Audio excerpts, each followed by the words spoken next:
Hola, venia, señor presidente. Ministro, buenas tardes ya. El pasado 28 de octubre, noche de Halloween, un monstruo deambulaba en libertad por las calles del Lardero, en La Rioja. Arrebató a un niño de 9 años, Alex, de los brazos de sus padres y acabó con su vida. Le asesinó. Así que hoy, ministro del Interior, como máximo responsable de la política criminal y penitenciaria en nuestro país, hoy comparece ante esta Cámara por exigencia del Grupo Parlamentario Vox para rendir cuentas ante el pueblo español y para responder a una sencilla pregunta. ¿Se podría haber evitado la muerte de Alex? ¿Podría usted haber evitado la muerte de Alex? Ninguno de los presentes conocíamos a Alex. Hace unos días se ha celebrado su funeral y cuando tomó la palabra uno de sus profesores, destacó cómo el niño le recibía habitualmente, con sus 9 añitos, con una sonrisa de oreja a oreja. Recordó además lo mucho que le gustaba Halloween y sus monstruos y acabó lamentando que quien ha acabado con su vida haya sido un monstruo verdadero. Ninguno de los presentes conocíamos a Alex, como le digo, pero usted sí conocía al depredador que le asfixió hasta la muerte. Porque este depredador es un asesino reincidente y, según su última condena, debía seguir en prisión hasta el año 2023. Así que responda, ministro del Interior, ¿por qué este asesino reincidente, Francisco Javier Almeida, deambulaba libremente por las calles del Lardero el pasado 28 de octubre? ¿Por qué, si este asesino reincidente acababa su condena de prisión en el año 2023, el pasado 28 de octubre estaba en libertad y libremente, como el depredador que era, pudo acechar a los niños en un parque de juegos, observarles desde las sombras, abalanzarse sobre Alex, arrancarle de los brazos de sus padres, llevarle a un portal oscuro abusando de su inocencia y allí, cuando el monstruo se encontró a solas con el niño, satisfacer su instinto criminal, acabando con su vida con sus propias manos? Míreme, ministro del Interior, porque le habla una madre. Usted, como máximo responsable de la política criminal y penitenciaria de este país, ha decidido jugar una lotería macabra con la vida de nuestros hijos. Y eso es lo que hizo con Alex. Porque si Alex fue asesinado el pasado 28 de octubre, es porque usted decidió que su asesino debía estar en la calle y no en prisión. Lo decidió con premeditación y alevosía, asumiendo con esa decisión los riesgos de poner en libertad a un depredador sexual, aunque ese riesgo sea la vida de nuestros hijos. Porque ese es el riesgo que asumió cuando decidió abrir la celda del asesino de Alex y permitió que el monstruo conviviera en sociedad. ¿Lo niega?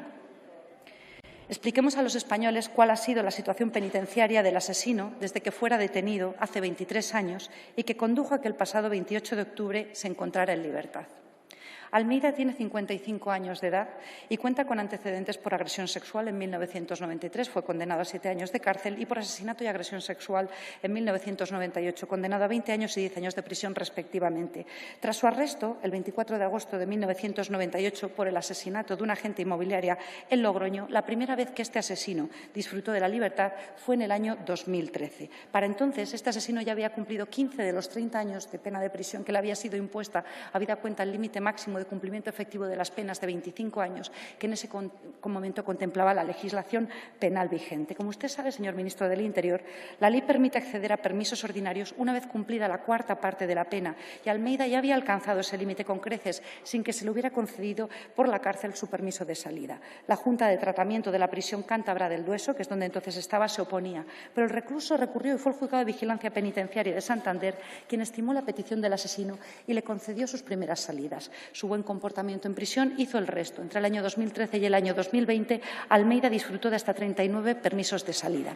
En 2015, 2 años después de obtener su primer permiso carcelario, Almeida intenta ir un paso más allá, porque los permisos carcelarios no eran suficientes. Su verdadero objetivo era acceder a la libertad. ¿Cómo? Mediante la progresión del segundo al tercer grado, porque como cualquier otro preso, la concesión de ese tercer grado es requisito imprescindible para poder acceder a la libertad condicional. Pero créame que sobre ello vamos a volver posteriormente. La Junta de Tratamiento del Dueso, en los periódicos revisiones del preso, que por ley estaban obligadas a hacer, frena sus aspiraciones, le mantiene en segundo grado, el régimen cerrado más frecuente en las cárceles. El recluso recurre ante la Secretaría General de Instituciones Penitenciarias y en aquel momento, 2015, la negativa de progresión de grado se mantiene por la Secretaría General y la respuesta de la Secretaría General coincide con el criterio técnico de la prisión. No se le progresa a tercer grado. Y, sin embargo, Almeida acude a la justicia y el 23 de octubre de 2015 el Juzgado de Vigilancia Penitenciaria de Santander estima su recurso. En un escueto auto, la juez de Vigilancia Penitenciaria concluye que ha lugar a su progresión. La juez argumenta que las referencias de la prisión y del fiscal a la gravedad del delito ya estaban subsumidas en la abultada pena que le había sido impuesta, que había rebasado ampliamente los 2/3 de cumplimiento, que mostraba un buen comportamiento en prisión y que estaba cumpliendo el asesino con las obligaciones económicas que le habían sido impuestas en la condena. La juez acuerda aplicarle el principio de flexibilidad penitenciaria del artículo 100.2 del Reglamento Penitenciario, ese atajo que exige menores requisitos que la clasificación formal en grado y que ha sido utilizada por usted para permitir que los etarras de ordinario clasificados en primer grado hagan vida en régimen ordinario. La Fiscalía coincide con la prisión en que Almeida debe seguir en prisión en régimen cerrado y recurre a la decisión de la juez, alegando que el régimen de semilibertad concedido era prematuro. La Audiencia Provincial estima el recurso, por lo que Almeida sigue limitando sus salidas a los permisos ordinarios carcelarios. Y en el año 2016 el asesino vuelve a repetir todo el proceso, reiterándose por la Audiencia Provincial la revocación de la progresión de grado, de tal manera que el recluso se mantuvo en segundo grado. Y ante una política penitenciaria firme que le mantiene entre rejas, Almeida abandona temporalmente su batalla por la libertad, hasta que llega usted, ministro, a mediados del año 2018, y con usted Ángel Luis Ortiz, secretario general de Instituciones Penitenciarias, amigo personal suyo y compañero de promoción, exjuez de Vigilancia Penitenciaria, como lo es usted, a la sazón director jurídico del Ayuntamiento de Madrid durante el mandato de Manuela Carmena. Así se define su secretario general de Instituciones Penitenciarias. Así se define, ministro, y a ello se ha dedicado, a imponer una política penitenciaria de excarcelación de los presos que pone en riesgo a la sociedad civil en lugar de protegerla. En una entrevista concedida por Ortiz a La Voz del Patio en diciembre de 2019, explicaba las líneas maestras de lo que iba a ser su política en materia penitenciaria y en dicha entrevista ya reconocía que su objetivo era conceder el mayor número de terceros grados posibles, vanagloriándose que en un año y medio había conseguido elevar en 2 puntos el porcentaje de reclusos en tercer grado, de un 16 a un 18%. Todo un secretario general de Instituciones Penitenciarias jactándose de llenar nuestras calles de delincuentes y de vaciar las cárceles, de llenar las calles de delincuentes como el asesino de Alex, porque las decisiones políticas tienen consecuencias, ministro del Interior, y en este caso la consecuencia es el asesinato de un niño. Así que le reitero la pregunta, ministro. ¿Se podría haber evitado la muerte de Alex? ¿Podría usted haber evitado la muerte de Alex? La dolorosísima respuesta, tajante respuesta, es sí, afirmativo, porque como ahora veremos, fue usted y su secretario general de Instituciones Penitenciarias quienes se situaron del lado del asesino y por una decisión política totalmente contraria a la decisión técnica imparcial de la mayoría de la Junta de Tratamiento, por un comisario político situado al frente de la política penitenciaria, decidieron abrir la celda del asesino y ponerle en libertad en el año 2020, 3 años antes de acabar con su condena. Pero con anterioridad, usted y su secretario general de Instituciones Penitenciarias ya habían impuesto la política de excarcelación masiva de presos por dos vías diferentes. Por un lado, pagando a los directores de las cárceles por soltar a los presos, no por vigilarlos, con un bonus de hasta 2.000 euros al mes. Por otro lado, presionando a los directores de las cárceles para que, así ellos como los subdirectores, que son puestos de libre designación, a la hora de votar en las juntas de tratamiento de las que forman parte, se apartasen del criterio técnico imparcial propio de los funcionarios que integran también esas juntas, siguiendo el criterio político que ustedes han impuesto, que es la de lograr al peso el mayor número de terceros grados posibles. Voy a resumirle y a reproducirle literalmente cómo describen los mismos funcionarios penitenciarios el efecto perverso que usted ha conseguido desde que es ministro del Interior. Y cito literalmente: «Es tónica habitual que los directores de las prisiones puestos de libre designación, siguiendo las directrices políticas de la Secretaría General de Instituciones Penitenciarias, presionen a los profesionales de carácter técnico de las juntas de tratamiento, educadores, juristas, psicólogos, para que sus valoraciones e informes se decanten por progresiones de grado y concesiones de permiso que permitan, con el tiempo, adjudicar más fácilmente terceros grados». Y así se explica por qué el asesino de Alex, Almeida, que dejó de recurrir en 2016, vuelve a intentarlo a finales de 2019, 3 años después. Y resulta que cuando intenta acceder al tercer grado, la Junta de Tratamiento, por 6 votos frente a 3, decide mantenerle en segundo grado. Tengo que decirle quiénes votaron en la Junta de Tratamiento a favor de la progresión al tercer grado de este asesino reincidente.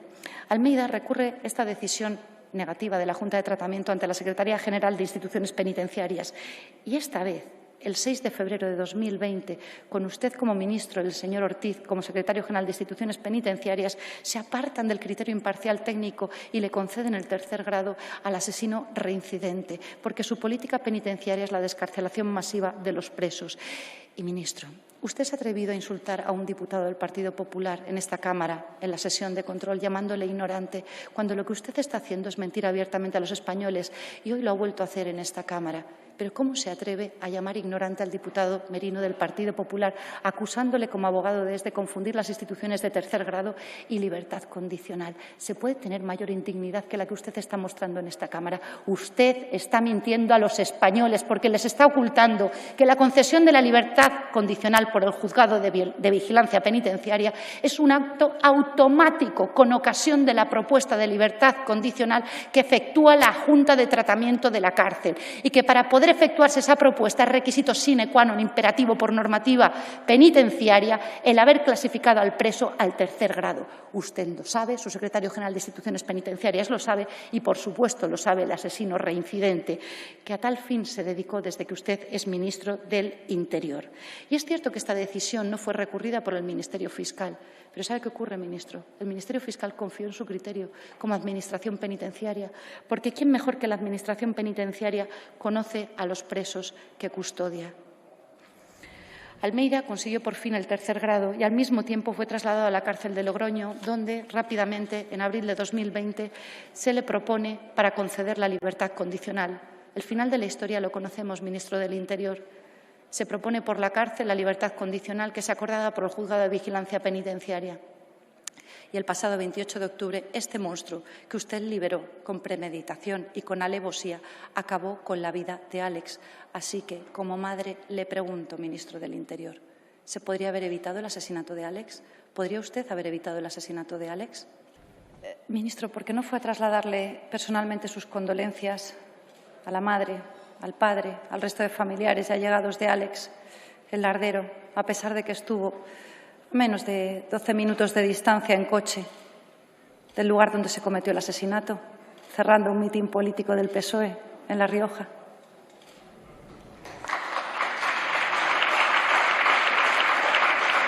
No voy a ser yo quien le dé la réplica, ministro del Interior.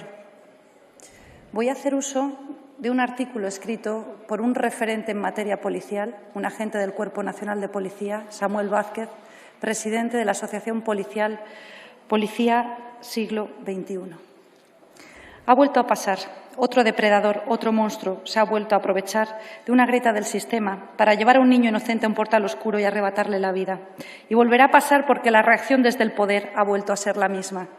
Cuando una persona que ya ha sido condenada por agresión sexual y asesinato vuelve a matar, es que el asesino no está solo. Detrás tiene todo un aparato ideológico que anula cualquier perspectiva profesional e impone unas líneas estratégicas que están al servicio del discurso político dominante y no de los ciudadanos. Y para sostener todo ese aparato se necesita mucha gente. Toda la maquinaria de poder está preparada desde el minuto 1 para actuar de forma casi automática, como usted ha vuelto a hacer aquí en este acto, ministro del Interior.